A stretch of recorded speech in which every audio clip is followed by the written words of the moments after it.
It's the Blues Rock Show with Pete Francis and Willie Witten. Welcome to the Blues Rock Show. Pete Francis alongside Willie Witten. Make sure to subscribe and hit that notification bell so you never miss an episode of the Blues Rock Show. All right, Willie, March is here. Which March album are you looking forward to the most? I got to say there's a few, so I'm looking forward to a couple.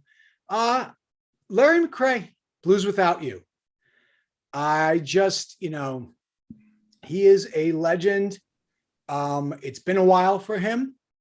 And I think that's probably the biggest reason why, Pete, is it's because been 7 years, right? I believe exactly, 7 years. Or 6. It's been a while. And so I think there's more anticipation because the other names on the list, there's some good names there that I also am looking forward to. But the combination of the respect that he garners from his peers and that it's been the better part of a decade, that's why he's my number one that I'm looking forward to. How about you, Pete? What are some of these other names we're dealing with? I think they're names people know. Well, I think that's a pretty good choice. There's a couple names that also stick out to me this month. Chris Barris Band has a new album coming out this month, Death Valley Paradise. Okay. And this is the first album from the Chris Barris Band since 2019. And this is a really underrated band. Chris Barris is super underrated. He writes really great songs. Monster guitar player.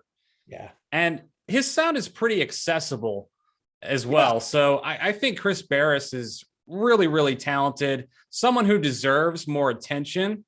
So I'm pretty excited about that album. Albert Castiglia has a new album coming out this month. Now, I think his last album, Masterpiece, was his best album he's ever done, his last studio album, Masterpiece. So it'll be interesting to see how he kind of comes with this new album and see if he can kind of keep at that same level that he had on Masterpiece. But I totally see where you're coming with Larry McCray. Obviously, that album produced by Josh Smith, Joe Bonamassa. So you got that pedigree there as well. And Larry McCray, I look at this kind of similar to them working with Joanna Connor. Okay. Joanna Connor, been on the scene for a really long time, similar to Larry McCray. Very talented.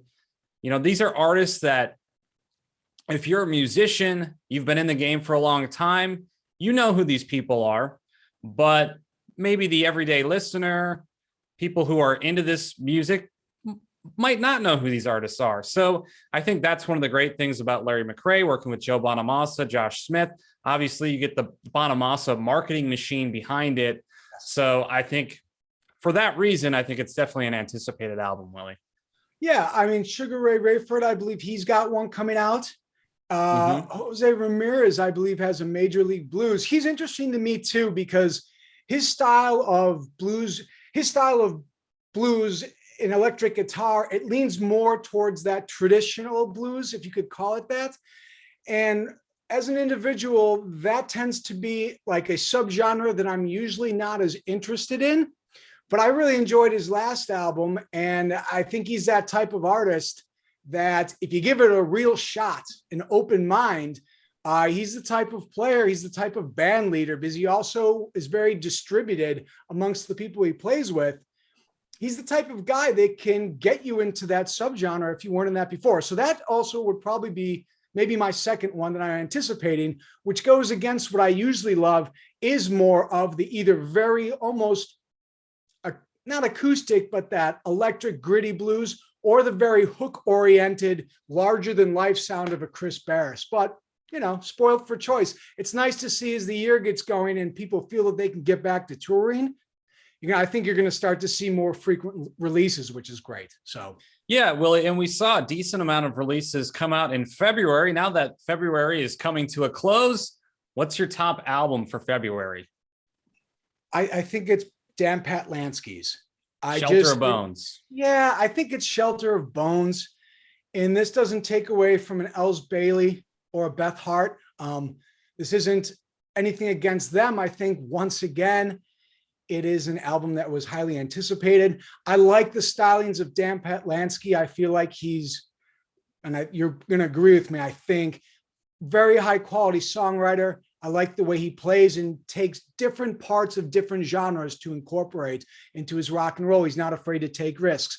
Then again, neither is Els Bailey or Beth Hart, having covered Led Zepp all by herself. But for me, I think it's Dan Patlansky by a nose. How about you, Pete? Yeah, Willie, I would agree with you there. I like that Els Bailey album a lot. I like the Beth Hart album too, but I think it's got to be Shelter of Bones by Dan Patlansky. Great album. I had a chance to review this album for Blues Rock Review, gave it a 9 out of 10.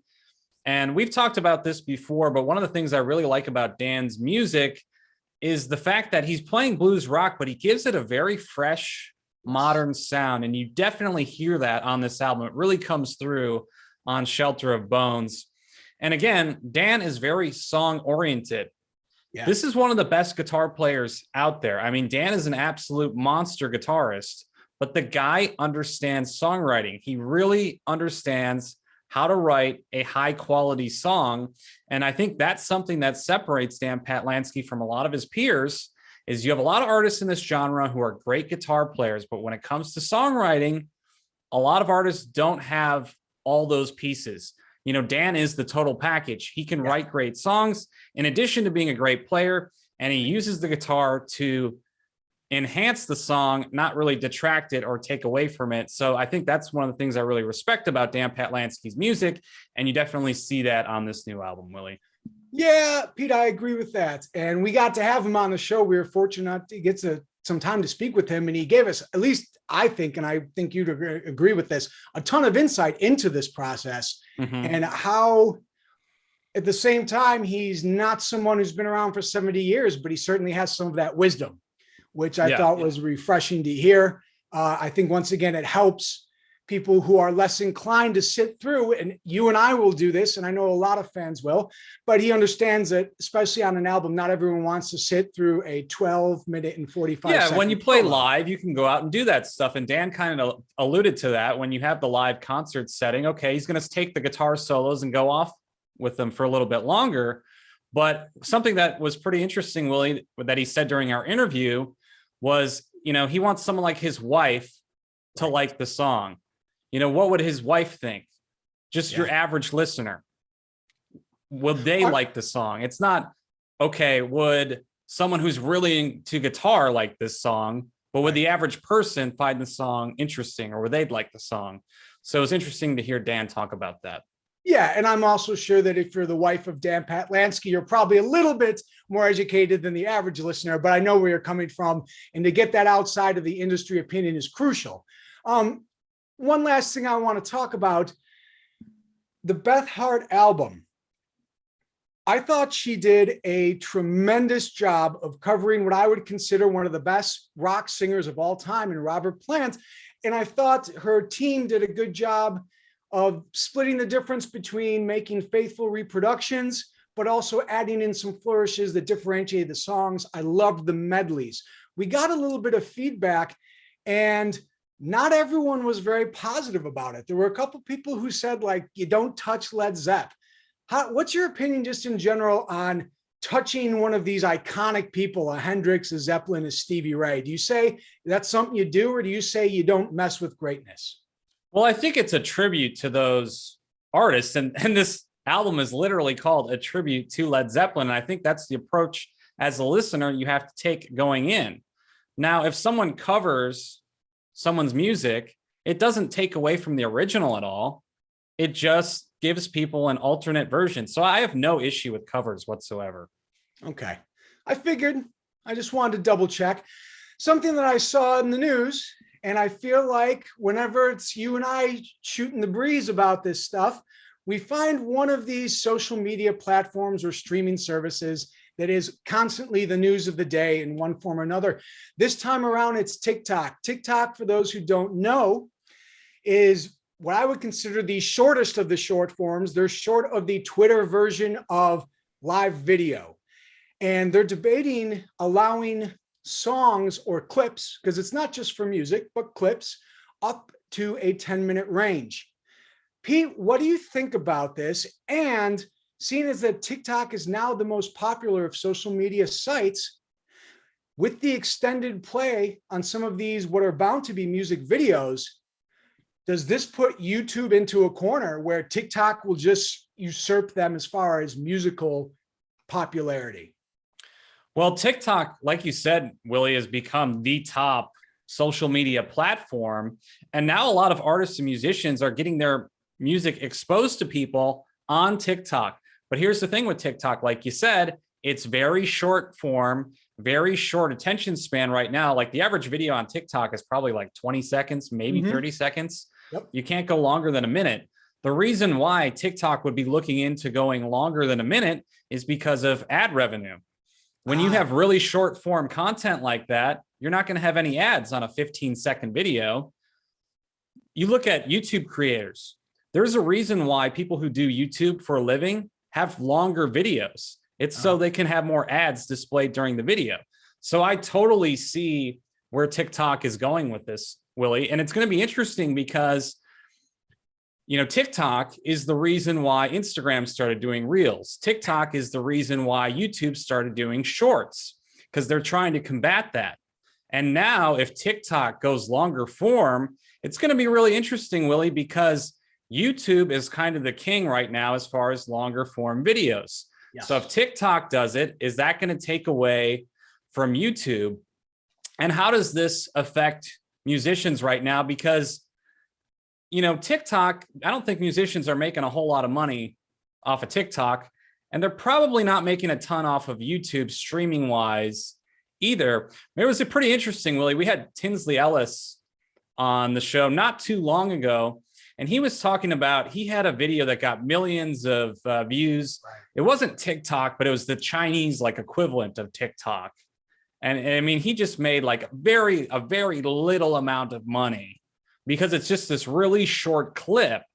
So you get this massive exposure, but with shorter form, there's going to be more limited opportunities to actually make money for these artists.